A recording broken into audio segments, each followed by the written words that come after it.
Primero que habló del entrenamiento coadyuvante y habló de todo lo que tiene que hacer el deportista para estar preparado para el entrenamiento. Un deportista de alto rendimiento, de forma ya innata, en su propia genética, tiene facultades que los seres humanos normales no tenemos. Gente más top que conozco, los mejores que conozco, son los más humildes. Porque esto, tío, yo creo que no se conoce en el fútbol, ¿no? Y así es como yo conocí a Luis Enrique, gracias a... Solo faltaba, claro que sí, vamos a aprovechar esto y vamos... ¿Qué necesitas? Digo, Le metes bien el tono, ¿eh? Le tienes trabajado a ese. Hoy en día pues nos parecen normales y que también igual en otros entornos eran normales, pero en aquel momento en el fútbol y en Italia no se habían visto. Y seguramente si lo trasladamos a España tampoco. Mira, se me pone la piel de gallina porque fue es decir, joder, gente que lleva toda la vida, que han ganado Scudettos, que trabajan con Totti. Que es la Roma del rey de Roma. La Roma del rey de Roma, el sexto rey de Roma. Me voy a morir sin sabérmelo todo. Ya tiro la toalla. Este es el podcast de Promovimiento. Bienvenidos un día más al podcast de Promovimiento. En el día de hoy tengo la gran suerte de tener con nosotros a David Pozos. Hola David, bienvenido. Hola Beltrán, gracias por la invitación, un placer estar aquí contigo. Antes de empezar con el capítulo de hoy, te voy a presentar a nuestro patrocinador principal. Es el software de gestión de entrenamientos Trainer Studio. Es una aplicación dedicada y destinada a aquellas personas que no quieren depender de un sitio físico para llevar a cabo su modelo de negocio o que buscan dar un poquito más de seguimiento extra a sus entrenamientos, pudiendo generar un acompañamiento adicional con todas las planificaciones que vas a poder desarrollar dentro de ella. Te voy a enseñar un poquito lo que es mi aplicación por dentro, porque es la que yo utilizo personalmente para gestionar mis asesorías. Una vez que estamos dentro, vamos a tener un dashboard muy claro en el que vamos a poder comprobar el estado de consecución de los entrenamientos por parte de nuestros clientes y cuánto tiempo nos queda hasta que se venza el plan que hemos establecido. Vamos a poder tener una distribución muy clara de cada una de las semanas que tenemos de trabajo con cada una de las personas que tenemos aquí. Podemos desplegar los bloques, hacer una modificación sencilla añadiendo o quitando ejercicios, mover bloques de un día para otro y poder editarlos sin ningún tipo de problema. Y a partir de ahí las posibilidades son inmensas, porque tú puedes copiar diferentes días y trasladarlos a otra pestaña de forma sencilla que te permita ser muchísimo más rápido a la hora de poder ajustar los planes. Una vez que tú tienes una base de trabajo hecho, habitualmente lo que hacemos es meter especificaciones, quitar, poner ejercicios, pero poner la base hecha. Eso es una de las cosas que más tiempo te va a optimizar si todavía no trabajas con ninguna aplicación de gestión de entrenamientos. Una vez que tú tienes hecha esa modificación, puedes hacer una traslación de los bloques de ejercicio de forma súper sencilla, te metes dentro del bloque de ejercicio y allí haces una sustitución de los ejercicios sin ningún tipo de problema. Y eso es una de las cosas que más tiempo te va a ahorrar dentro de la gestión de tu día a día. Así que muchas gracias Trainer Studio por haber confiado en nosotros para la putación del podcast de hoy y pasamos a la entrevista. Bueno, creo que del día de hoy van a salir muchas cositas interesantes. Es una lástima, pero más o menos lo vamos a acotar en torno a 1 hora, pero seguramente nos podríamos tirar horas y horas porque van a salir muchos temas de conversación. Para contextualizarte un poquito, para la gente que no te conoce, aunque sé que te conoce mucha gente, vamos a hacer unas preguntas rápidas. ¿Bien? Que van a ser muy sencillitas, ¿eh? Nombre completo. David Pozos López. ¿Tienes algún apodo? No, Pozos me llama la gente, pero apodo no. Esta ya la voy a quitar de preguntas rápidas. Yo es que vengo de pueblo, ya lo dije en otros episodios. Y allí habitualmente hay algún tipo de mote familiar que siempre y es al final el modo de reconocer a las personas. Pero ese ya creo que para la siguiente temporada, que este es el último episodio de la primera temporada, lo vamos a quitar. ¿Lugar de residencia? En Majadahonda. Vale. ¿Formación reglada? Pues soy licenciado en Ciencias del Deporte, actualmente estoy haciendo el doctorado Anda. y bueno, pues luego te diría que tengo el máster de investigación en Ciencias del Deporte, tengo el máster de alto rendimiento en en deportes colectivos, tengo también el máster en gestión de instalaciones deportivas, aparte soy también diplomado en Magisterio de Educación Física y bueno, pues esa es la arreglada. Y eso te arreglada, exacto. Vale, años de experiencia. Pues más de 30. Tengo ahora 52, empecé con 21, pues ahí lo tienes. Sí, sí, Ahí lo tienes. total. Pues ahora más acabar magisterio, que hice primero, y ya empecé a trabajar. Así que esa es ya fíjate, 31 años. El tiempo corre sin darnos cuenta. Y además, spoiler, han sido años muy bien aprovechados. Y mira, he puesto una última pregunta, que ya la hemos metido en algún episodio, que es, ¿asalariado u autónomo? Es la última. He pasado por ambas, ahora mismo soy asalariado. Ah, sí, vale, perfecto. Bueno, pues con todo esto, David, sobre todo quiero también que nos cuentes tu trayectoria profesional. Bueno, pues la verdad es que bueno, es una trayectoria, yo creo, amplia, ¿no? Como has dicho, yo empecé cuando acabé magisterio y en aquella época existía el curso puente a Ciencias del Deporte, a INEF. Tú podías hacer los 3 años de magisterio y yo estudié en Zaragoza magisterio.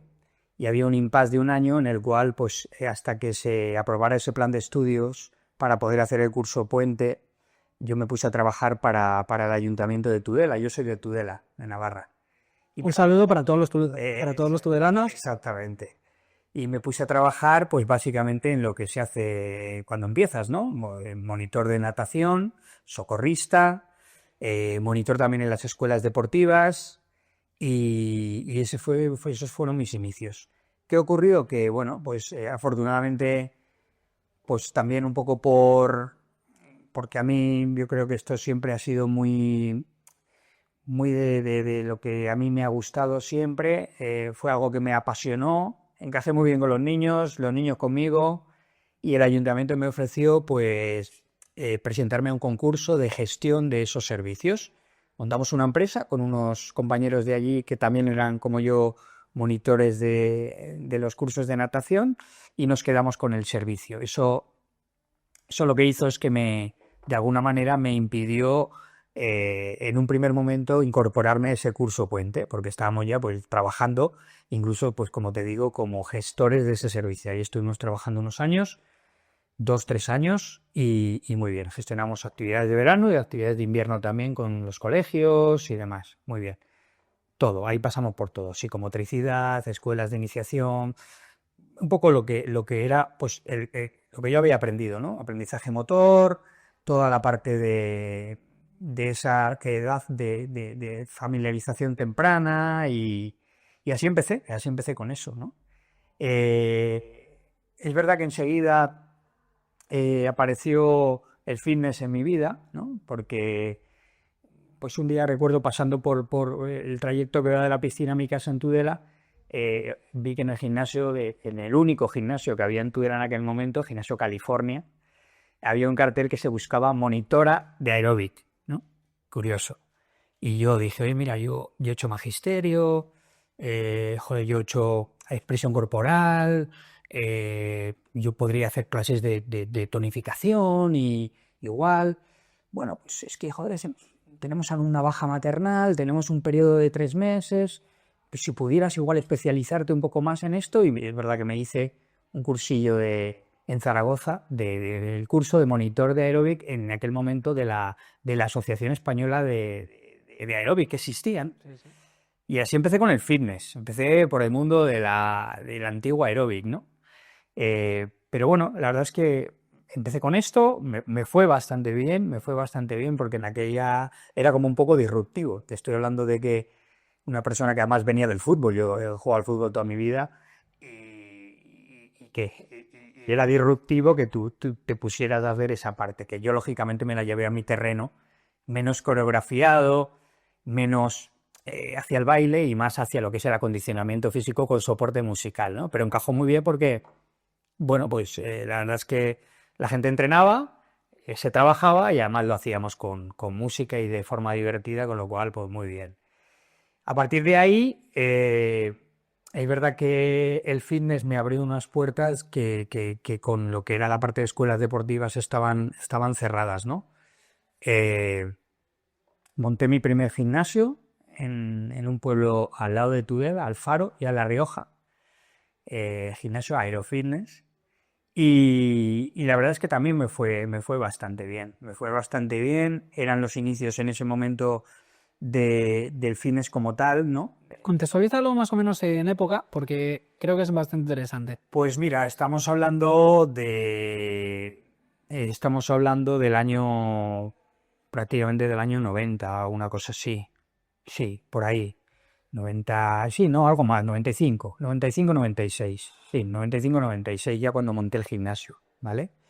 Claro, estamos hablando de ya hace muchos años, pero bueno, así es como yo entré un poco en el mundo del fitness. Y ahí es donde yo ya empecé un poquito a entrar en contacto con formaciones, ya no solo orientada a lo que eran las clases colectivas, sino un poco más a la parte de la gestión de la sala de pesas o la musculación en aquel momento.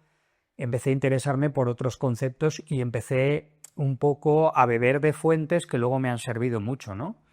Entendí claramente que el mercado estaba en Estados Unidos. Afortunadamente entré en contacto con empresas que me propusieron viajar a Estados Unidos un poco como asesor para incluso traernos equipamiento a España y conocí un poco a los padres ya del fitness más orientado hacia el acondicionamiento físico y hacia el entrenamiento. Ponles nombre y apellidos que los va a conocer todo el mundo. Y Bueno, y allí conocí a Gray Cook, allí conocí a Michael Boyle, allí conocí bueno, pues incluso a gente que también por la parte del aeróbic y del fitness y del step más de clases colectivas han sido... Mira, conocí a Jay Blanick, que quizás no lo conoce tanto la gente, pero que es el actual director de producto de Apple Fitness, es el que desarrolla todo el producto para Apple, desde los anillos, el creador de los anillos. Pues era una de las personas con las que yo más contacto tenía a la hora de, pues cuando íbamos allí, en Estados Unidos hay una cadena de gimnasios top que es Equinox, pues conocí también al que ahora mismo lleva toda la parte de producto de Equinox, o sea, la verdad es que fueron épocas en las cuales te diría que toda esa gente en aquel momento no era tan conocida, por lo menos en España no conocíamos a Michael Boyle, ¿no? es lo que, o sea, David y yo estuvimos hablando ayer para contextualizarnos un poquito, y a mí una de las cosas que siempre me ha sido bastante significativa o que me ha generado bastante curiosidad es el tipo de persona o la persona que ha ido a beber de una fuente que luego se ha hecho tendencia. Porque a Mike Boyle antes de, te diría, 2012, en España lo conocía muy poquita gente. Y tú cuando vas para allá era en 2006, 2000... Sí, 2000, yo te diría que es antes. Yo te estoy hablando, yo fui padre en el 2004. Mi hijo Pablo tiene... Granito. Eso es. Granito.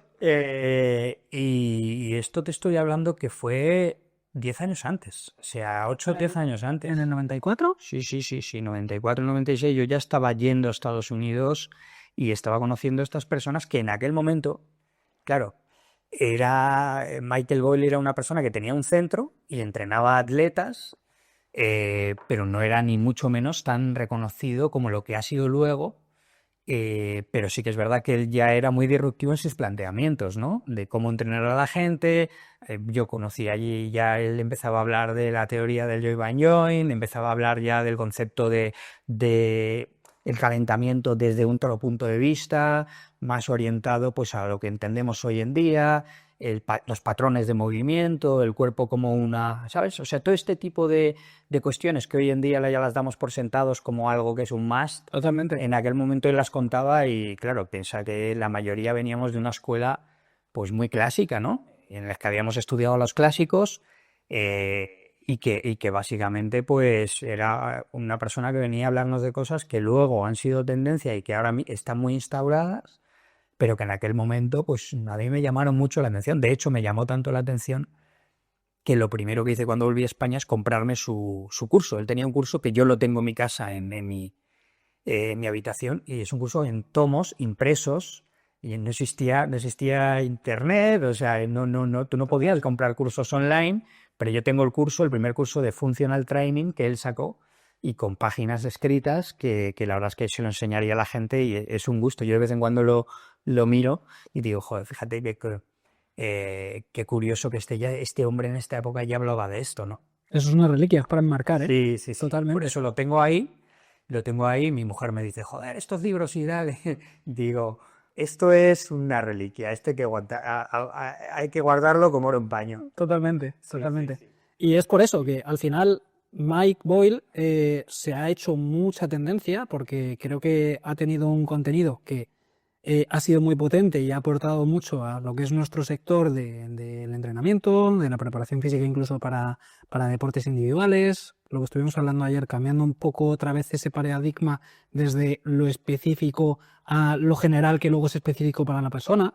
Ya no solamente el entrenamiento centrado en la optimización de la fuerza a través del gesto deportivo específico de la disciplina concreta, sino ir hacia las bases, que hemos vuelto un poquito, nos hemos retrotraído otra vez hacia ese concepto, pero aplicando los nuevos avances que hay en ciencia hacia todo esto. Así es. Yo ya te digo, para mí fue una inspiración, fue una fuente de inspiración. De hecho, yo siempre digo que gracias a ese viaje, yo fui gracias a una empresa de Barcelona que se llama Tecnosport, Andreu Fadó, un buen amigo mío, me dijo, oye David, tío, tú que estás ahí, que te gusta, que eres muy dinámico, que incorporas cosas siempre nuevas a tus clases y tal, ¿por qué no te vienes con nosotros una semana? Y yo me acuerdo que eso era una feria, pero la feria abría a las 6 de la mañana, de 6 a 8, para poder ir a entrenar. Y tú podías ir a los stands, a los diferentes stands, y probar cosas. Y yo un día de esa semana fui a la feria y vi una cosa que me llamó la atención, ¿no? Y me metí, hice una clase, y descubrí el TRX. Y, ¿Año? bueno, pues ese es el mismo año, el año 2000, aprox, por ahí, ¿no? 2000 o incluso antes. Estamos hablando de 25 años, ¿no? Y yo hice la clase, me encantó. Y me fui a desayunar con Andreu y le dije, Andreu, tío, hay una cosa ahí que tienes que conocer. Digo, mira, es versátil, tío, se puede llevar en la mochila, la puedes colgar en cualquier sitio. Y encima yo creo que de precio está fenomenal. Yo creo que si te quedas con esa distribución en España vas a tener mercado.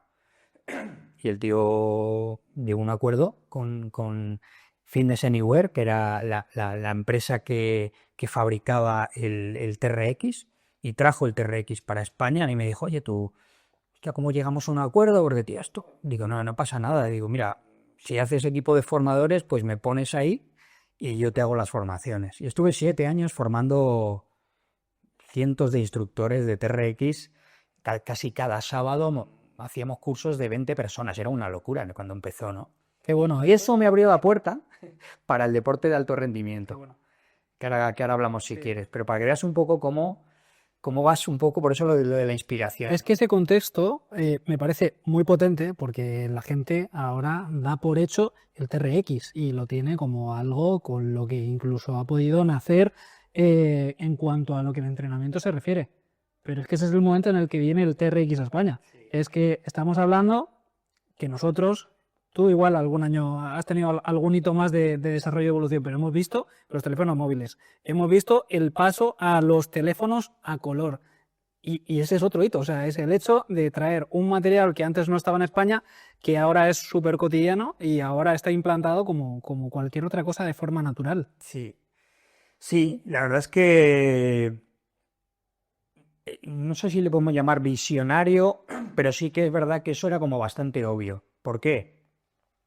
O sea, yo a mí, ¿qué me pasó en mi cabeza, no? Yo dije, joder, yo llevo un tiempo bebiendo en fuentes que a mí me están haciendo interpretar, por ejemplo, el concepto del core como base para muchas otras cosas.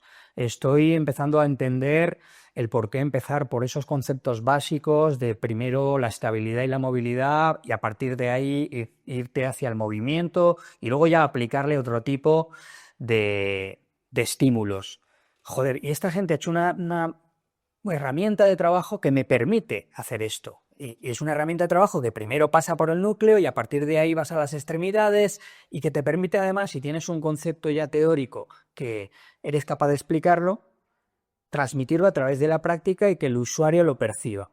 Yo lo vi clarísimo y dije, tío, esto va a triunfar. Va a triunfar desde el punto de vista de usuario porque es súper fácil de manejar y tal, y es un precio que la gente se podía, ya el TRX oficial ya, pero se podía permitir. Y luego desde el punto de vista de la formación, de los centros deportivos, del poder impartir clases como a mí me gusta, ¿no? Que es explicando el porqué de las cosas y demás, me pareció una herramienta fantástica. O sea, yo lo vi como bastante claro y es lo que te digo, y lo veía muy claro además, no solo en el fitness, o sea, yo lo veía en la prevención, en la readaptación, lo veía en el rendimiento, lo veía pues con un campo muy amplio y así fue. Ya te digo que gracias a esto, entre otras herramientas, ¿no? Pude también empezar en el fútbol en este caso, ¿no? O sea que Vamos a dar paso al episodio de deportes. hemos empezado contando la historia de... Nos hemos quedado en cómo llegué a Estados Unidos, conocí este tipo de cosas, las trajimos para España. Es verdad que luego, claro, yo en esa época era autónomo, ¿no? Como te he dicho, he pasado por épocas de... claro, yo ya dejé mi gimnasio en Alfaro, lo traspasé, y en aquel momento surgió la posibilidad de irme a trabajar a Mallorca, en el que ha sido un centro, y es un centro referente a nivel europeo, que es el Megasport. Aquello fue un hito. Siempre cuento que nos llamaron, hicieron como un equipo de, oye, queremos traer al mejor de cada disciplina y tal, y tuve la suerte de que Kim Forteza, que era en ese momento el preparador físico de Carlos Moya, me llamara y de trabajar allí. Tuve la suerte porque allí conocí algunos de los mejores profesionales que ha dado este país en el mundo del fitness, ¿no? Y allí estuve 5 años, acabé dirigiendo el centro. Acabaste dirigiendo el centro. Sí. ¿Y cómo fue el inicio de cerrar el contrato, David? Bueno, fue una cosa que si la cuentas va a parecer que es mentira, pero sí que es verdad que fue como cuando te ponen una servilleta de papel y te dicen dime lo que quieres, ¿no? Y bueno, es que eso también es algo que a nivel de nuestra profesión es muy poco habitual. O sea, eso se ha visto en fútbol, se ha visto en pues, esos hitos de grandes estrellas de fichaje, pero yo hasta que lo estuvimos comentando ayer no había visto eso en esa parcela profesional de staff. Y si a mí me llamó Kim Forteza, me dijo, oye, David, tío, me han llamado de un centro a través de Carlos Moya, van a abrir el mejor centro de Europa con todos los recursos del mundo y me han dicho que les ponga en contacto con gente y que carta blanca para que yo decida quién puede ser la gente que nos puede acompañar en esto y nada, fuimos por ahí. Me acuerdo que eso era algo que se salía de lo que habíamos visto. O sea, te estoy hablando de que el Megasport abre en el año 2000 y estamos hablando de un centro con 20 pistas de pádel en aquel momento. Estamos hablando de un centro de 12.000 metros cuadrados con todo tipo de instalaciones. Me acuerdo que es lo que te iba a contar cuando hacíamos las visitas guiadas. Fíjate de lo que te estoy hablando, ¿no? El spa hacía una imitación a unas termas romanas. Qué espectáculo, ¿eh? Claro, pero fíjate la época en la que estamos, que cuando hacíamos las visitas algún usuario decía, esto ha sido un hallazgo que habéis hecho excavando y tal, dice, para que veas un poco la cultura o cosas de ese tipo. Hubo que hacer mucho trabajo de educación de cliente, ¿no? Porque veníamos de una época en la que el gimnasio era el gimnasio. Total. Y dimos el paso hacia lo que es el centro deportivo, ¿no? El fitness moderno, el que conocemos hoy día, y fue, la verdad, una época excepcional, ¿no? Pero bueno, fueron 5 años en los que a mí también me ficha Nike. Yo estuve 7 años trabajando también como atleta Nike y viajando mucho por el mundo. Yo tenía un acuerdo con ellos, con Megasport en este caso, en el cual yo aportaba el valor que tenía que aportar en la instalación, pero también hacía mis otras cosas para Nike, trabajaba con federaciones, con escuelas de formación Yo he dado clase en 24 países y viajaba casi cada fin de semana. Cada fin de semana pues me llamaba a la Federación Italiana o trabajaba para Fitness Express, que es una academia que está en Rusia, o me iba a Chequia, o me iba a Bélgica, o me iba a Portugal, está en Brasil, o sea, impartiendo Argentina, impartiendo pues un poco lo que en aquel momento era tendencia en el fitness en España y en lo cual yo era referente, ¿no? Y así estuve. Sport, exactamente, hasta que llegas a dirigir el centro, ¿cuál era el cometido que desarrollaste? Tenía que organizar el equipo de entrenadores de la parte de clases colectivas. Y lo mismo que hicieron conmigo hice yo. Me traje lo que yo consideraba que era lo mejor que había en España en aquel momento, incluso algunos internacionales, ¿no? Traje gente de Italia, me traje gente de Francia y la verdad es que el fitness en aquel momento era muy diferente. La gente, yo como digo, hacían cocina de autor, había gente muy buena, ¿no? Y se podía vivir muy bien pues haciendo tu disciplina. Tenía muy buenos profesores de entrenamiento funcional de aquel momento, tenía muy buenos profesores de lo que es actividad coreografiada, tenía muy buenos profesores de yoga, tenía muy buenos profesores, pero cada uno excelente en su disciplina, ¿no?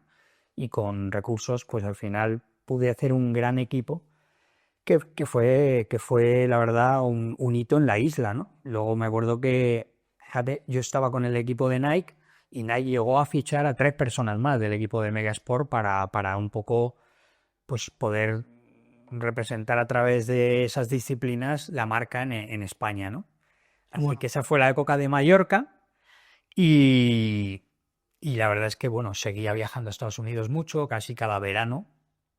Me iba a la convención de IDEA o de IFSA, iba bebiendo en esas fuentes, empecé un poco, como si dijéramos, a meter un poco el hocico en lo que es más el entrenamiento, ¿no? Me empecé a dar cuenta que había que acabar INEF, como fuera. De aquella todavía habías dejado aparcado ese puente de Jesús Sargado, me había dedicado afortunadamente, a trabajar y muy bien. El salario me iba muy bien y podía tal, e incluso me había casado. ¿Y habías tenido un hijo? Entonces, todavía no había tenido un hijo, pero yo ya me di cuenta de que había que acabar la licenciatura, ¿no? En ese momento aparece en mi vida una persona que ha sido igual que te hablo de Quim Forteza, también te hablo de Toñín Llorente, ¿no? Toñín Llorente formaba parte jugador de baloncesto, de la familia Llorente, grandes deportistas, y me acuerdo que ellos vinieron a Mallorca a ver aquel hito, porque se hablaba mucho del Megasport en aquel momento y qué estaba pasando allí, ¿no? De qué se hacía en ese gimnasio que hacía que tuviéramos ese éxito, ¿no? Ese éxito comercial y ese éxito también técnico de cómo se hacían las cosas. Y me acuerdo que al acabar la visita, estuvieron 2 o 3 días y vinieron varios accionistas. Entre los accionistas estaban varios deportistas de élite de aquí, sobre todo ligados al baloncesto, ¿no? Estaba Sasha Georgievich, estaba Antonio Herrero, está Alberto Herreros, estaba gente muy ligada al Real Madrid de baloncesto. Y me acuerdo que al acabar me hicieron una propuesta porque me dijeron, mira, nosotros tenemos un gimnasio, un centro deportivo en Madrid, en Majadahonda. ¿Te puedo decir el nombre? Sí, físico, y no nos va tan bien. Nos gustaría que nos echaras una mano. Y en aquel momento, pues 2003, 2004, pues ya nos llama, como dicen, la llamada de la tierra, ¿no? Vamos a ser papás, ya tira la familia un poco más, acercarte un poco más a la familia. Vivir en una isla tiene muchas cosas buenas, muy buenas, que yo echo mucho de menos, pero también tiene alguna un poco regular, que es el depender de un avión para todo, ¿no? Y apostamos por acercarnos un poco más a la familia con una propuesta de trabajo en aquel momento muy interesante de llevar la dirección técnica del Centro Deportivo Físico en Majadahonda, y con esas ya también entro en contacto con la universidad y acabo en 2 años estudiando, imagínate, por las noches. Y poco se habla de compaginar trabajo con paternidad, ¿eh? Pero afortunadamente yo digo siempre a mi hijo, se lo digo, mira, esto fue la mejor decisión de mi vida, por todo, porque por la regulación profesional, por los puestos a los que luego he tenido acceso y no hubiera podido tener, hasta el conocimiento, lógicamente, hasta luego. Tú piensas que yo acabé en 2 años y al año siguiente me contrataron en la Alfonso X. O sea, yo llegué a darle clases a compañeros míos que yo había acabado con ellos y me dijeron el año que viene, bueno, pero que a mí me queda esta asignatura, me la estás impartiendo tú, que el año pasado venías... Y así fue un poco la historia, ¿no? Entonces... Espera, te voy a hacer una pequeña pausa dentro del capítulo. No sé si te he comentado que he creado Promovimiento Academy. Promovimiento Academy es una plataforma en la que vas a poder recibir contenido sobre recuperación de lesiones con los profesionales de primer nivel, tratando de aunar los diferentes puntos de vista y criterios a lo largo de todo el proceso de recuperación. Promovimiento Academy es una academia que está en construcción, con lo cual los cursos van a ir evolucionando según pase el tiempo, de forma que cuando tú adquieras un curso y lo vuelvas a revisar al cabo de un tiempo, seguramente encuentres novedades, aunque si estás dentro de él recibirás los avisos de esas actualizaciones. Te dejo el link abajo. Entonces estuve en físico 2 años a full, trabajando mucho en lo que es poner el centro en números, ¿no? y hacer que eso funcionara. Y cuando lo conseguimos, pues llegamos a otro tipo de acuerdo un poco que a mí me permitía también hacer otras cosas, como lo de la universidad y colaboraciones, ¿no? Tanto de consultoría, formación, como la que a través también de Toñi Llorente salió con el mundo del fútbol, ¿no? Que pasamos ahora al mundo del fútbol. Eso es. Eso es. Que tiene bastante contenido. Tiene miga, sí, porque, bueno, Toñín conocía bien, porque lógicamente, pues al final Toñín era uno de los accionistas de físico, pero también él tenía mucho peso en la parte técnica, porque al final un deportista de alto rendimiento.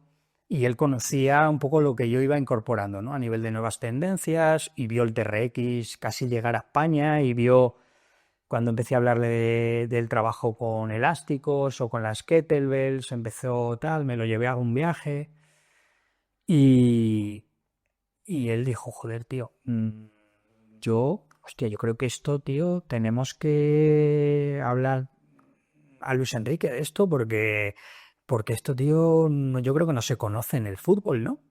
Y así es como yo conocí a Luis Enrique, gracias a Toñín. Ellos tenemos una conversación y yo le cuento un poco qué es lo que hago, qué es lo que se puede hacer con esto, cuál es el fundamento. Y dijo, esto, tío, es muy interesante, tío. Si consiguiéramos meterlo, en aquel momento estaba en el Barça B. ¿Año, más o menos? Ya me pierdo, ¿no? Pero ¿Sería 2010? O sí, o incluso un poquito antes, ¿no? Porque sepa, sí, 2004, 2008, 2009, por ahí creo que fue, ¿no? Y si un día tengo ocasión, esto vamos a intentar meterlo y tal.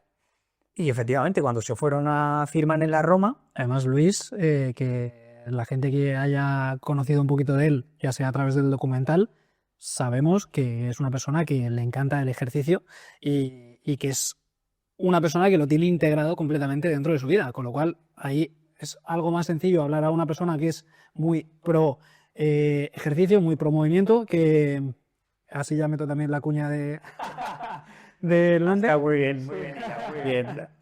Que a una persona que solamente lo ha visto cuando ha hecho el entrenador, el preparador físico, el trabajo con los jugadores y tampoco le da tanto valor. No, totalmente. Él lo vio rapidísimo porque además él es un deportista nato que sigue entrenando, que además a un nivel alto. O sea, es una persona que ha hecho Titan Desert, es un tío que tiene una grandísima marca en un triatlón, en un maratón, en un Ironman. O sea, una persona que sabe de lo que hablamos y que en cuanto empezó a intuir por dónde podía ir el tema, lo vio clarísimo. Y él, ya te digo, cuando ellos fichan en la Roma, a mí me llama Toñín, me dice, mira, vamos a fichar allí. Lógicamente no hay un puesto como tal para hacer esto, pero ¿qué te parece si hacemos una aproximación en la pretemporada y vemos a ver cómo encaja este tipo de propuestas que tú tienes con los jugadores y a ver si de ahí salen otras cosas, ¿no? Es un poco porque también, tú lo sabes, hoy en día también los chicos jóvenes, sobre todo, yo le digo a mi hijo está estudiando ciencias del deporte, está en Estados Unidos y yo le digo, mira, al principio hay que agarrarse a lo que salga y de ahí salen muchas otras cosas. Lo importante también es saber que de todo vas a aprender.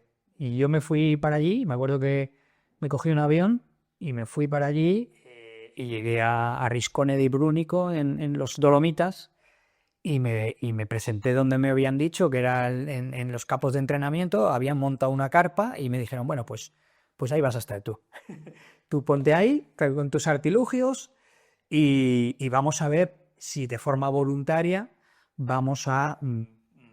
hacemos que estos jugadores que también venían de un concepto mucho más clásico, ya la condición, la preparación física en el fútbol en aquel momento era muy clásica, pero en Italia todavía lo era más. De hecho, los preparadores físicos se llamaban preparadores atléticos y era pues escuela muy clásica, ¿no?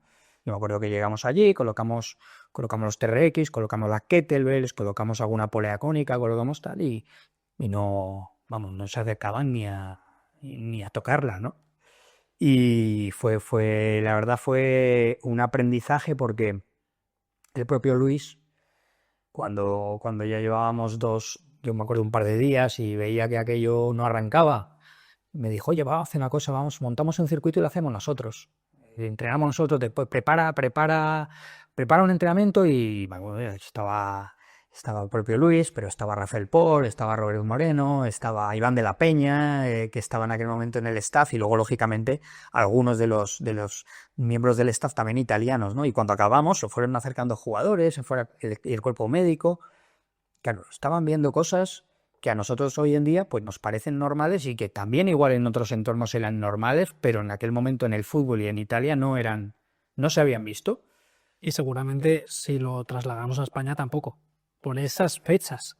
Seguro que no, yo no tenía tanto, o sea, yo no había tenido, digamos, esa aproximación todavía. Mi primera aproximación ahí fue al fútbol italiano y venía de un mundo del fitness en el cual yo había tenido esas fuentes. Te hablo de Michael Boyle, de Gray Cook, de este tipo de que ya llevaban mucho tiempo en la NFL, en el deporte americano, ya haciendo este tipo de trabajos, ¿no?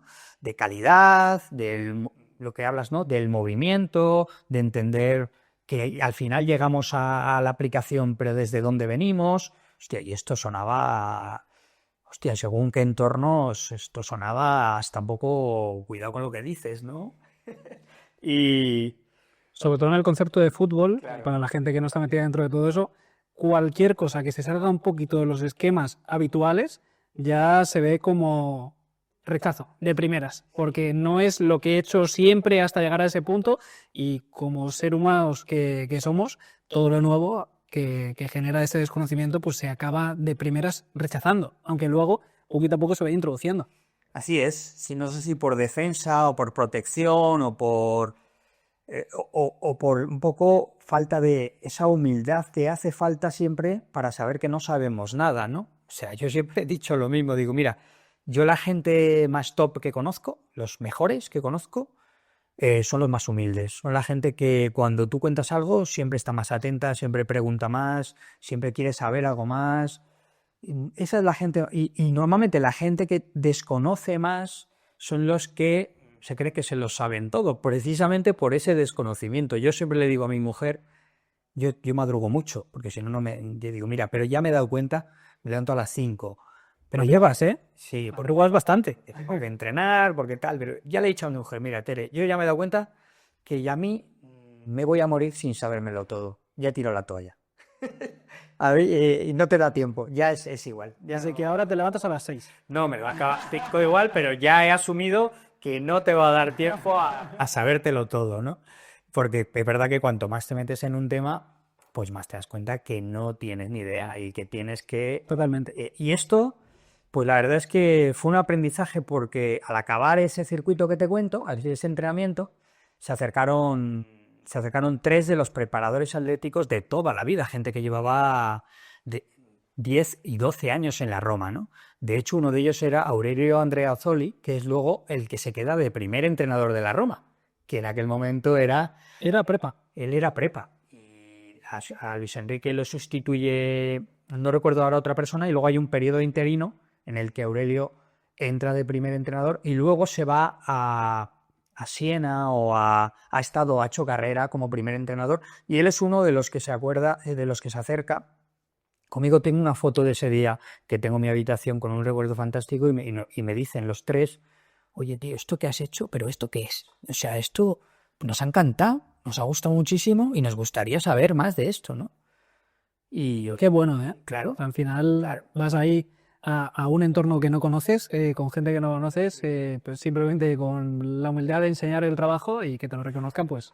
pues fue, mira, se me pone la piel de gallina porque fue es decir, joder, gente que lleva toda la vida, que han ganado Scudettos, que trabajan con Totti, Que es la Roma del rey de Roma. la Roma del rey de Roma, el sexto rey de Roma, Francesco Totti, un tipo fantástico de lo que yo he conocido, ¿no? Ahora contamos un poco también, que es divertido esa parte, y me vienen y me dicen esto y yo digo, pues mira, yo en principio el acuerdo con el míster era otro, pero vamos a hablar con él. Y yo hablé con Luis y, oye Luis, mira, me ha venido Aurelio con Franco y Vittorio y tal, y me han dicho, y como es Luis, ¿no? Dice, solo faltaba, claro que sí, vamos a aprovechar esto y vamos, ¿qué necesitas? Digo, Le metes bien el tono, ¿eh? Le tienes trabajado a ese. es que lo he vivido, ¿no?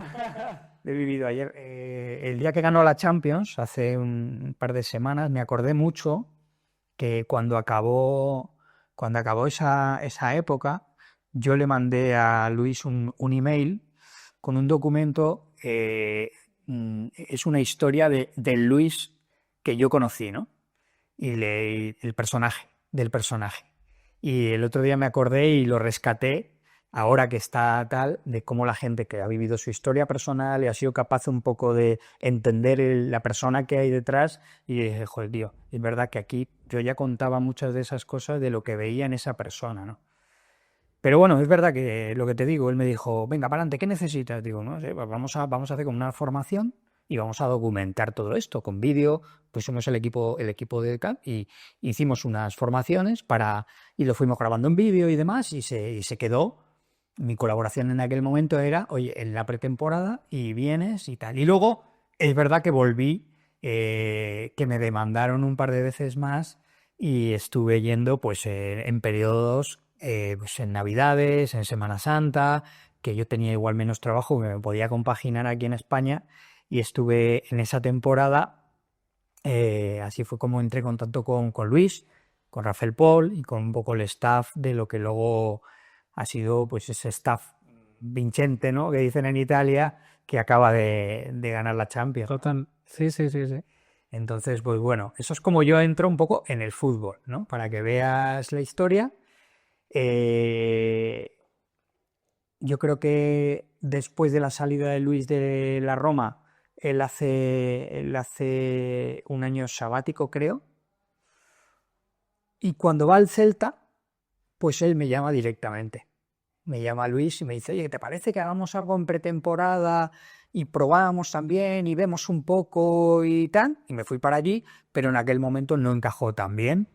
Yo también soy de un sitio y soy de una manera de pensar que las cosas tienen que fluir bien y que todas las piezas encajen, y en aquel momento yo dije, mira, yo creo que lo mismo que hay en el otro sitio nos ha encajado muy bien y ha fluido, yo aquí creo que esto no es el momento, ¿sabes? No es el momento por diferentes circunstancias, y no pasó más que de una presencia muy puntual en la que no llegamos ni incluso a intervenir. Más que en algunos test que echamos una mano, hicimos FMS y demás con los jugadores, que fíjate que de aquí te estoy hablando. Sí. Allí también conocí, en aquella época que te dije, conocí FMS, yo me acuerdo. Claro, con Bray. Exactamente. Entonces hicimos FMS. Tengo un squad overhead de Fontás, que era un central que venía de espectacular, que yo he mostrado en muchas formaciones para decir, oye, cuidado, que cuando hablamos de Te estoy hablando del jugador de fútbol de esas épocas que están acá. Fijaros que overhead squat, digo, igual es que no les hacemos hacerlo, pero cuando lo hacen bien, ¿sabes? Porque luego aparte otra de las cosas que igual los que tú has estado en rendimiento y sabes de lo que te voy a hablar, pero los que hablan del rendimiento desde fuera, y yo me meto dentro del mundo del fitness cuando hablamos del rendimiento, no saben que un deportista de alto rendimiento, de forma ya innata, en su propia genética, tiene facultades que los seres humanos normales no tenemos. Es un grupo selecto. Exactamente. El que no solamente llega, sino que se queda. Porque la vida de un deportista de alto rendimiento, con tantos partidos, con tanta acumulación de estrés competitivo, te va haciendo esa selección. Y el que tenga alguna pequeña tarita, esa tarita sale. Entonces, claro, y te das cuenta además que tiene una facultad, una capacidad de aprender rápido. Pero todo es eso. Yo creo que es si acaso, la característica más común que está dentro de ese tipo de perfil de deportistas es que están siempre con el colmillo afilado. Que cualquier cosa lo Primero que son muy competitivos para todo y entonces no se van a quedar atrás por esto. Y luego yo lo que, a nivel, por ejemplo, del gesto, ¿no? O del movimiento, ¿no? En la parte de lo que yo he ido trabajando, más en la parte igual coadyuvante, ¿no? Que llamamos después con la masario, exactamente. Patrón de movimiento que tú con un cliente, con un usuario convencional, pues tiene su progresión. Estos en 10 segundos se te lo pasan por encima y te están pidiendo más. Entonces, esto al hilo un poco de lo que hicimos en el Celta, ¿no? Y ahí es donde, un poco como yo conozco el fútbol, y como yo empiezo a trabajar y empiezo a entender que ahí hay campo para, por llamarlo de alguna manera, el preparador físico de entrenamiento complementario, orientado a lo que es el ser humano, pero no el futbolista, ¿no?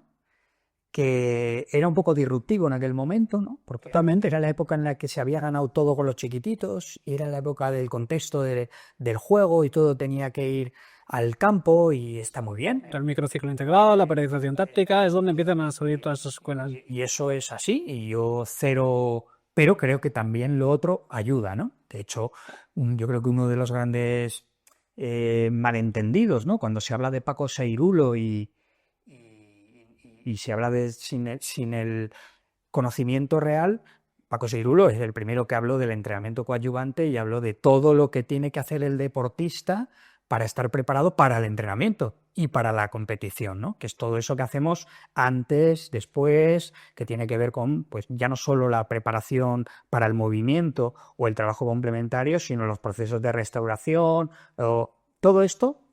Yo creo que se ha malinterpretado porque es como, no, es que solo sé campo. No.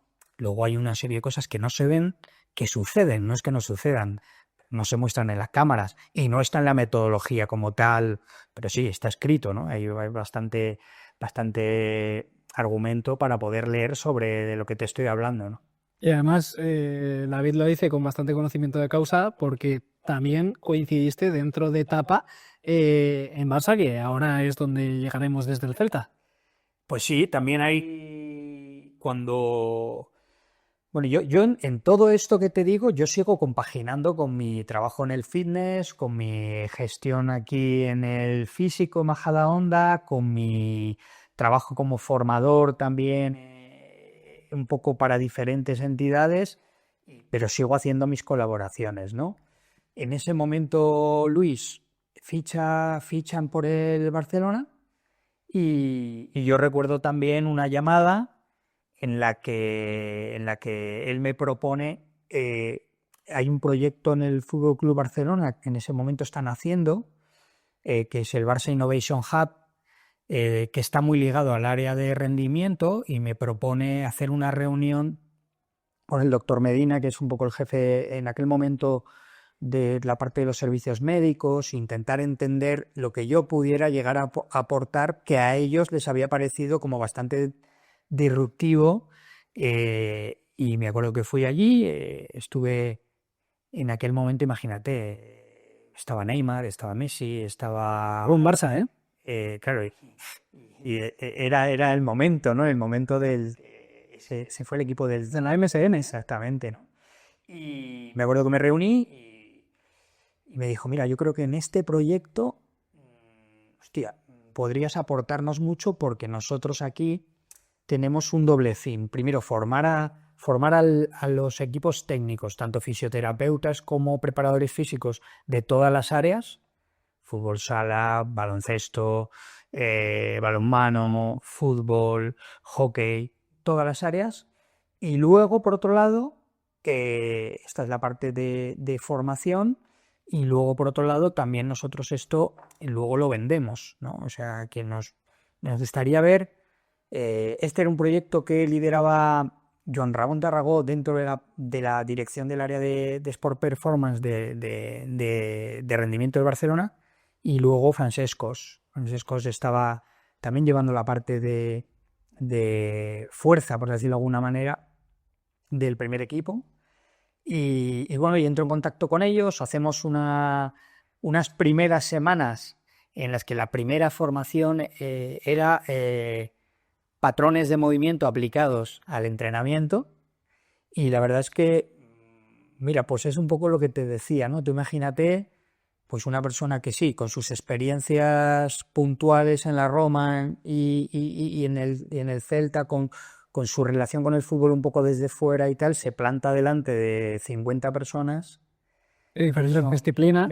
que son top cada uno, y que te estoy hablando de que en esa primera formación pues estaba gente que ahora mismo pues estaba Ismael Camenforte, que es el preparador físico actual del Real Madrid y que está con Xabi Alonso, estaba Rafael Pol, estaba el propio Paco Celulo, estaba gente de la que tengo un gratísimo recuerdo como Andrés Martín, o sea, todos los entrenadores, preparadores físicos, y imponente, ¿no? Aquello, imponente. Totalmente. Estaba Edu Pons, que ha sido uno de los preparadores físicos, incluso ha trabajado en la selección española también con Luis como en la parte de GPS y demás. Y ahí es donde tú te das cuenta de lo que yo te digo, ¿no? Que los buenos son buenos porque quieren aprender, y que los buenos son buenos porque saben lo que no saben. Y no tienen ningún problema en reconocer lo que no saben, quieren saber más, y luego ya verán ellos si lo aplican. Exacto. Y esto yo creo que es la enseñanza que yo adquirí allí, ¿no? No es, cuidado, yo tengo algo que aportar porque no lo habéis visto hasta ahora. Porque luego todo está fundamentado en cosas que sí conocéis.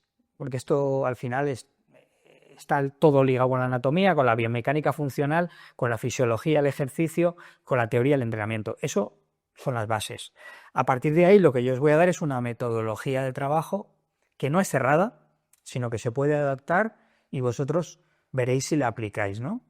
Y ahí es donde tú descubres, joder, que lo que te digo, tío, gente ávida de conocimiento, con una humildad para el aprendizaje, con una ansia de saber más, de preguntar dónde puedo informarme más de esto, y a mí me abrieron las puertas de par en par. De hecho, esta colaboración duró 3 temporadas. Qué bueno. Hicimos formaciones de todo, luego ya de implementos, de hecho hasta me pusieron un nombre dentro de la estructura del Barça para formalizar el contrato. Yo era el especialista en recursos adaptados para la preparación física. Entonces, pues hicimos formaciones de todo, de kettlebells, de TRX. Sí, al final, eso que hizo el Barça me parece una labor muy inteligente, porque tú bien sabes que una vez que te metes en la vorágine del fútbol, los preparadores físicos de club no tienen tiempo para actualizarse. Entonces, pueden ser personas que están trabajando con jugadores top élite y que no están a la última de la última. Y no pueden estarlo porque les implica pues, el hecho de tener que estar muchas horas dedicándose a simplemente sacar ese trabajo, planificarlo o analizarlo. Y el hecho de contar con asesores externos, como en este caso eras tú, y habría también otra serie de personas metidas dentro de esa estructura, que va hacia ellos, que tienes los momentos puntuales dentro de la semana para poder hablar sobre cosas concretas, me parece una opción muy inteligente para tener a todos tus preparadores físicos, que son unos de los garantes del estado de salud de tus mayores valores, que son los deportistas de todas las disciplinas, actualizados y bien formados. Sin duda, fue un proyecto... O sea, ellos siguen haciendo sus formaciones, ¿no? Ya Joan Ramón salió y Francesc también, pero ellos siguen apostando mucho y siguen llevando gente, y por allí ha pasado gente. Es verdad que yo iba puntualmente, pero allí ha pasado gente muy top, cada uno especialista. Yo allí he coincidido con Michael Boy, otro que de luego, ¿no? Fue muy sonado cuando fue para allá y cerrar esa formación interna. Sí, pues yo allí coincidí, de hecho tengo una foto espectacular con todo el equipo y con él, ¿no? Y es verdad, esa parte la hacen muy bien, ¿no? El aportarle a sus preparadores físicos y a sus fisioterapeutas conocimiento que venga de fuera, y luego ya ellos van a ver de esto qué es lo que aplican y si hay algo que pueden aplicar. Pero esa mentalidad yo creo que hace mucho bien y ha hecho mucho bien al desarrollo luego de otras cosas. Totalmente. Y eso además que dices, de ellos verán lo que aplican, me parece, o sea, realmente la forma idónea de hacerlo, porque solamente coger una tendencia o una nueva metodología y aplicarla sin masticarla es muy arriesgado, porque empiezas a hacer cosas que realmente no entiendes completamente o que no contextualizas, y puede que dejes de hacer cosas que ya te están funcionando y que te van muy bien. Entonces siempre ese proceso de maduración de esa información nueva para luego ver dónde la encuadras es fundamental.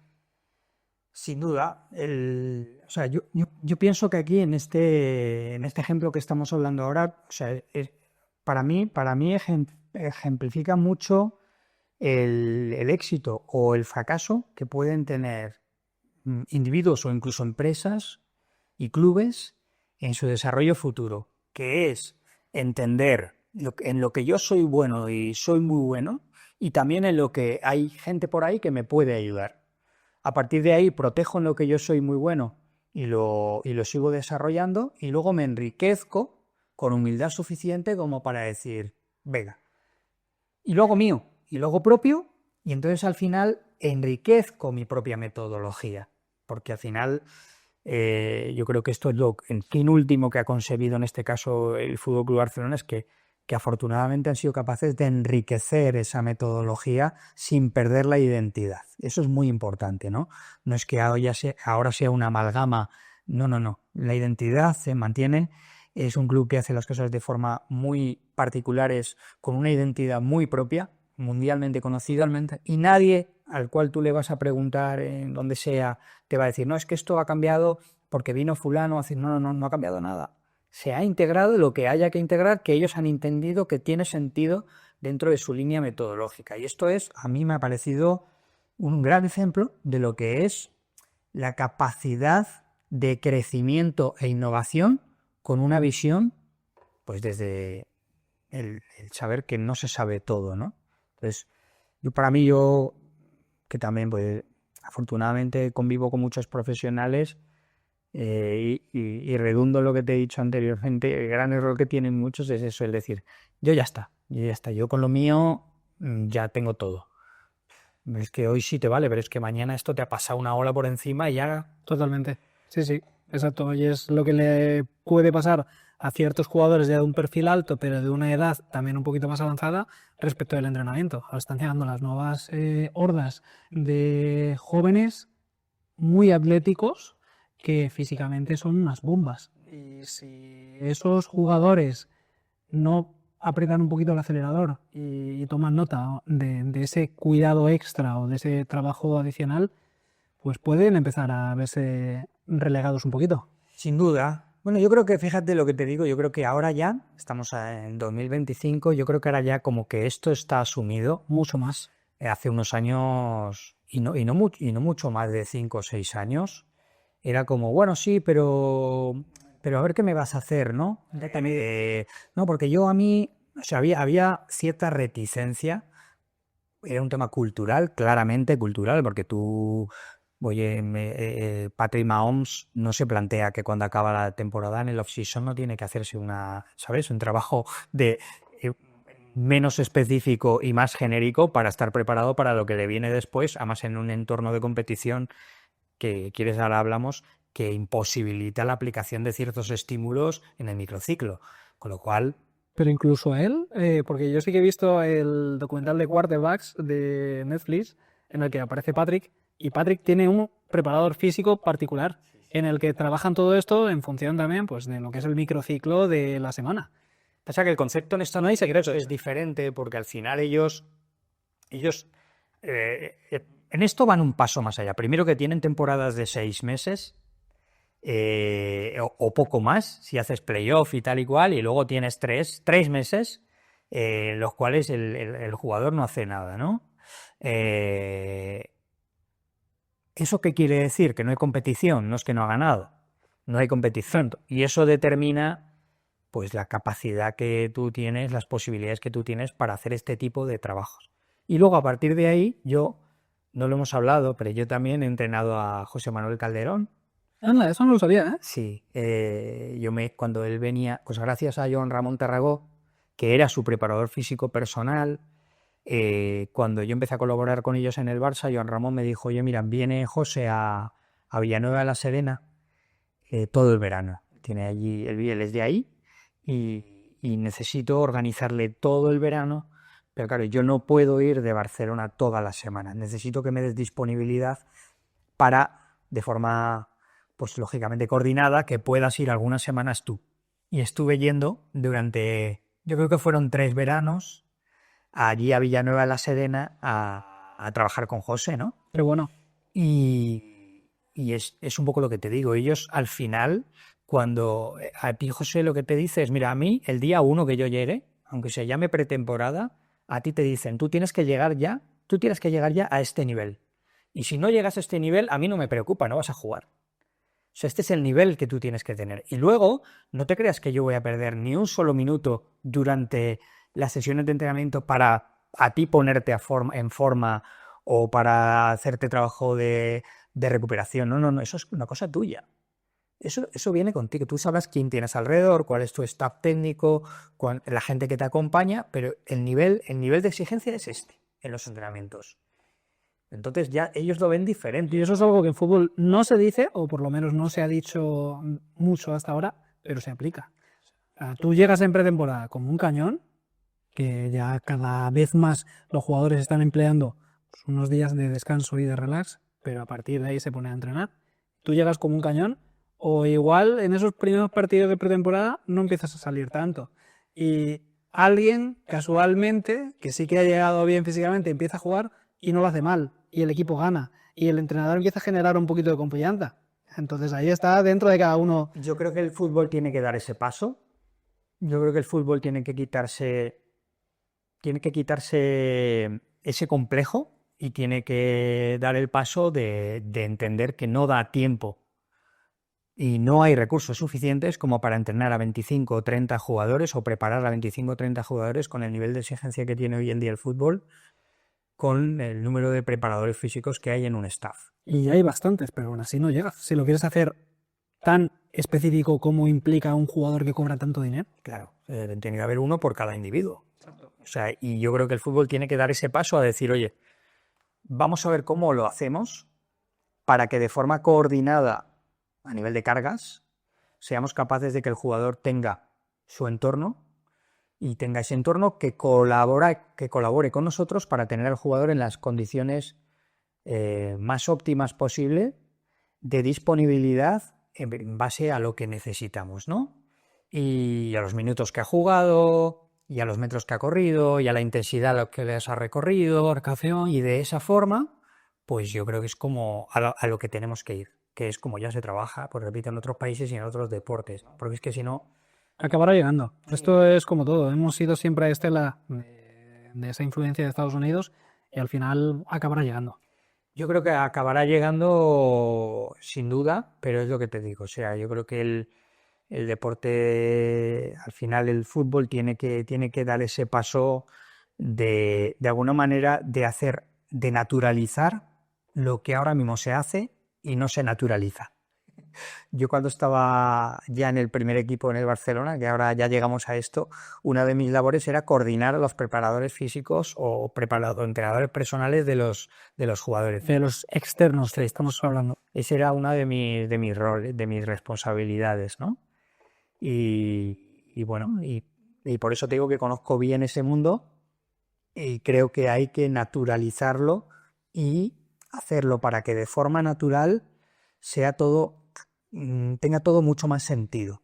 Porque si no, es que no tiene sentido. Uno ve en el otro una amenaza, el otro ve en el otro una condición que te están poniendo, una limitación. Entonces, no se trabaja en equipo.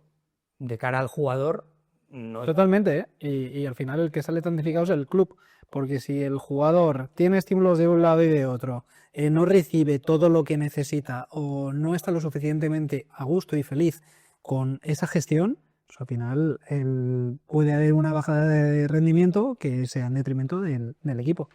Del jugador seguro, porque puede que llegue a jugar un poquito menos a través de eso, pero del equipo también, porque se lleva a eso. Así es, al final, o sea, es lo que te digo, o sea, yo creo que, y ayer lo comentábamos también, nosotros somos herramientas. En el fondo, los preparadores físicos somos herramientas al servicio de ¿qué? Del bienestar, de la salud, del rendimiento del jugador. Tenemos que entender eso, que nuestro fin último no es ser protagonista de nada, sino que hacer que el protagonista brille. Para eso, si el protagonista ya damos por hecho que tiene, y lo sabemos, un equipo que le rodea, que está interviniendo de alguna manera, no podemos cerrar los ojos o mirar o ponernos de perfil ante esa realidad. Hay que entenderla, ser capaz que también esa realidad entienda la nuestra y trabajar en equipo. Y esto es verdad que ha llegado en muchos sitios, ya afortunadamente se coordinan con los preparadores personales de los jugadores, pero en algunos de los otros sitios o te dicen que no lo tengas, o te dicen que cuidado con lo que haces, y entonces cuando llegas a casa el otro te dice que el que tienes allí no tiene ni idea, entonces ahí se entra en esa guerra. Totalmente. Y si estás escuchando este podcast, te está gustando y crees que podría aportar valor a otros profesionales, por favor, suscríbete, que no cuesta nada, dale a 5 estrellas y compárteselo a un buen amigo que le puedas alegrar el día. Una de las cosas que se debería entender es que un futbolista puede pasar una serie de años o de temporadas en un club, pero no se sabe cuánto ha pasado hasta llegar a ese club, y si ha tenido a una persona de referencia que le conoce a la perfección, que le ha estado acompañando, ha estado solucionando todos sus problemas derivados del camino, y se lo quieres quitar de encima a las malas, pues eso genera un conflicto, porque seguramente ese jugador, por mucho que llegue al club, va a acabar haciendo las cosas sin comunicárselo al club. Y ahí es donde lo que estabas comentando antes, la gestión de cargas, se puede volver un poquito más contrapuesto, aunque seguramente, tal como lo hemos hecho nosotros también en otras ocasiones, la forma de proceder sea bajándote 3 escalones dentro de lo que es el objetivo de desarrollo atlético a nivel de cargas, y centrándote más en apagar esos fuegos, de tratar de apretar esas pequeñas tuercas que se desajustan derivados del entrenamiento de la competición. Si el entrenador personal tiene conocimiento y capacidad, esto es a lo que se está tendiendo. Yo creo que se puede aspirar a más, ¿no? Y hemos puesto el ejemplo de Patrick Mahomes, que es un gran ejemplo por los vídeos que pone y demás. Pero luego está otra parte aquí también, que es la parte emocional, que es la parte personal, que es la parte de que tú puedes llevar con una persona que casi ya se convierte en parte de tu familia, ¿no? Que te ha acompañado en momentos críticos y que te ha ayudado seguramente a pasar esos momentos críticos, ¿no? Esta es la parte que no se debe de obviar, porque es muy importante, y que tenemos que entender. Somos personas y que estas personas tienen gente que les acompaña y que muchas veces les está sirviendo de ayudar en otras facetas que no solo la condicional, ¿no? 100%. Entonces, esto Que casi es más importante muchas veces que la propia condicional, salvando X excepciones de estos jugadores, y te lo digo ejemplos concretos sin poner nombre, el ejemplo del jugador que no juega y se va a casa y su cabeza le dice que tiene que pegarse, que tiene que generar un estímulo, y en su gimnasio de su casa y llama a su preparador personal a las 3 de la mañana después de venir de un vuelo, y el entrenador personal lo que hace es casi más escucharle, ponerle el hombro para que le llore y conseguir que ese jugador a la mañana siguiente pueda... Esto tiene un valor incalculable, ¿no? Totalmente. Y no lo deberíamos, yo pienso, de trivializar desde el punto de vista de que no tiene tanta importancia. Para mí tiene muchísima importancia. Yo creo que cuando yo doy las formaciones le digo a los chicos, hace poco estuve en Sevilla en el máster de SIDE, de la San Pablo CEU, y les decía a los chicos, mirad, si a mí me dicen, oye, ¿cuál ha sido la cualidad o qué es lo que más te ha ayudado a ti para trabajar al nivel que has trabajado, a los sitios donde has llegado? Yo creo que es la inteligencia emocional, la capacidad de adaptarte a diferentes entornos, a diferentes perfiles, la capacidad de entender las emociones de la persona que tienes delante y de forma inteligente establecer estrategias, ¿no? Eso ha sido, porque yo, la verdad es que digo, mira, si es que el día de conocimiento la gente hoy en día sabe mucho. Los físicos saben mucho, los fisioterapeutas saben mucho conocimiento, la gente está muy preparada, hay formaciones espectaculares. Y hoy en día en Internet tenemos mucha, según a quién sigas, hay fuentes de mucho valor. Pero esta otra parte, que yo es lo que te digo, yo ahora si quieres ya rematamos con cómo llegué al primer equipo del Barça, ¿no? Pero esta parte es lo que te permite traspasar la barrera. O sea, si tú no traspasas la barrera, tu conocimiento se queda para ti. Si tú no generas ese vínculo con la persona, olvídate, no hay esa intención de escuchar a esa persona que tengo delante. Claro. Y además, con mucho prejuicio, porque el jugador viene ya con sus ideas preconcebidas, lo que le ha funcionado bien. Y le ha funcionado a lo largo, o él ha creído que le ha funcionado bien a lo largo de X tiempo. No, incluso han ganado Champions y han ganado ligas haciendo eso, que cuando vas a la evidencia científica te dice, no, por favor, no hagas esto, ¿no? Y el jugador lo hace. Dilo sin contar nombres. No, bueno, yo tengo un ejemplo. Yo estuve también 3 años en el fútbol sala en el Rivera Navarra. En ese momento estaba el gran Pato de entrenador y confió mucho en mí.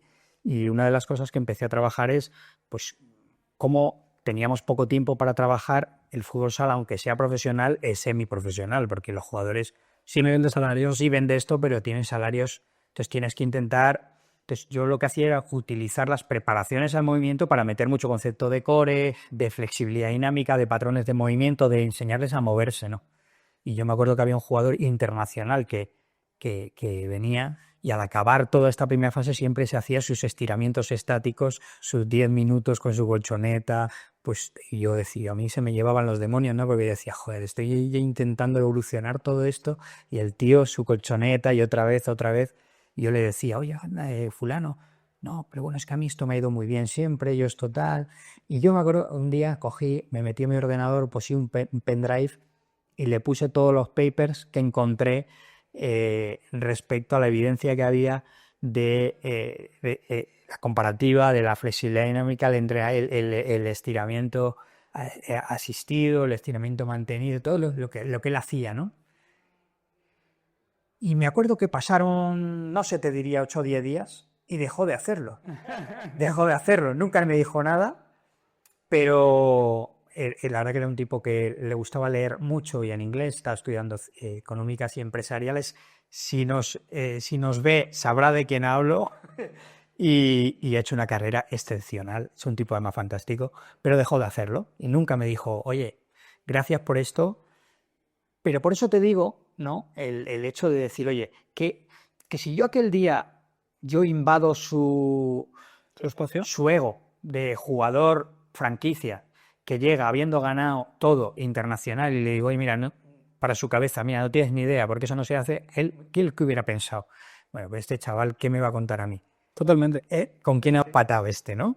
Pues esto es la parte de la inteligencia emocional que te digo. Tengo otro ejemplo en el Barça, en el primer equipo, muy bueno, de un jugador internacional, capitán de su selección. Yo siempre hacía la cuantificación de la carga de lo que es el trabajo de gimnasio con unidades arbitrarias, ¿no? A través de unidades arbitrarias, RPE, tiempo de trabajo, y luego cuantificábamos también lo que yo llamaba por colores.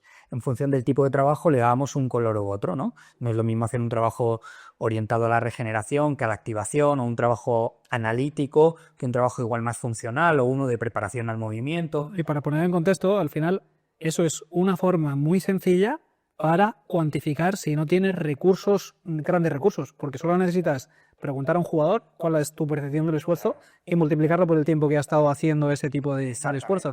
A nosotros nos ayudaba mucho también porque nos permitía cuantificar también lo individual. Ese tipo de trabajos que se hacían complementarios, pues de adaptación anatómica, había mucho jugador que venía del juvenil y había que empezar a hacer trabajos, pues nos permitía meter dentro de una estructura de cuantificación general que luego pasaba lógicamente a Iván Torres, a un poco a lo que es la cuantificación ya con todo lo que son los parámetros de campo, entrenamiento y demás. Y me acuerdo que la temporada que yo estuve fue el Mundial de Qatar y hicimos hicimos el break de diciembre. Y hasta el break de diciembre hicimos, oye, vamos a ver cómo hemos ido a nivel de cuantificación de unidades arbitrarias de lo que es el trabajo complementario. Y había un jugador que estaba el número 21. El número 21 de 27, 28, entre los que subían, bajaban, el 21. Hostia, este tío, tenemos que hacer lo posible, este es muy importante para el equipo, ¿por qué no viene? ¿Por qué no tal? ¿Empezaba por M? No. No empezaba por M. Vamos a decir lo bueno y luego decimos el caos. Y me acuerdo que luego, cuando volvieron del Mundial, pues él empezó a venir a todas las sesiones. Empezó a venir lógicamente, él cuantificaba en las obligatorias, pero empezó a venir a todas las voluntarias de pre y de post, a todas. Y acabó el año, no sé si el cuarto o el quinto, en lo que era la cuantificación de todas las sesiones realizadas. Además, de forma muy holística, había tocado un poco todo lo que queríamos trabajar. Y yo me acuerdo que cuando ya habíamos ganado la liga, que el ambiente es mucho más distendido y estábamos hablando, me acuerdo que ellos estaban tirados por el suelo, ya hay una canasta, estaban ahí tirando a la canasta y tal, y empezaron ellos siempre son muy competitivos. Tú fulano, tú no has venido nunca al gimnasio y este año has venido. Y yo le dije, era Frenkie de Jong. Anda. Sí, y yo le dije, Frenkie, tío, es que es verdad que cuando yo hice la cuantificación en diciembre, tío, tú apenas venías. Y a partir de enero es que te has colocado aquí con los que dicen, David, es que yo primero tengo que creer en lo que tal. Y luego cuando creo en lo que veo, entonces lo hago. Total. Claro. Entonces fíjate qué importante, ¿no? El no imponer, el dejar, el demostrar y a partir de ahí a través de cómo te vas ganando al jugador. Yo creo que ahí es un poco aprendizajes para la gente que empieza, que no es todo blanco o negro, que hay muchos matices por ahí en medio que tú tienes que saber gestionar para luego hacer lo que se supone que tú tienes que hacer, que es que la gente tenga ese tipo de estímulos, ¿no? Que son tan necesarios. Totalmente. Bueno, David, nos podríamos tirar horas, como he dicho al principio del episodio. Creo que es buen momento para dejarlo ahora mismo por aquí. Invitadísimo estarás para en cualquier otro momento de la próxima temporada compartir mismo espacio y hablar de muchísimos otros temas que se nos han quedado pendientes. Sí. Que también tienes una reunión a las 12 y si no vas a llegar bastante justo. Sí, la verdad que ha sido un placer. Al final compartir este espacio contigo, ¿no? Y lógicamente con la gente. Gracias por la invitación. Espero que lo que hayamos contado sea de interés, ¿no? Seguro que sí. Y nada, encantado de volver cuando quieras. Un placer, David. Gracias.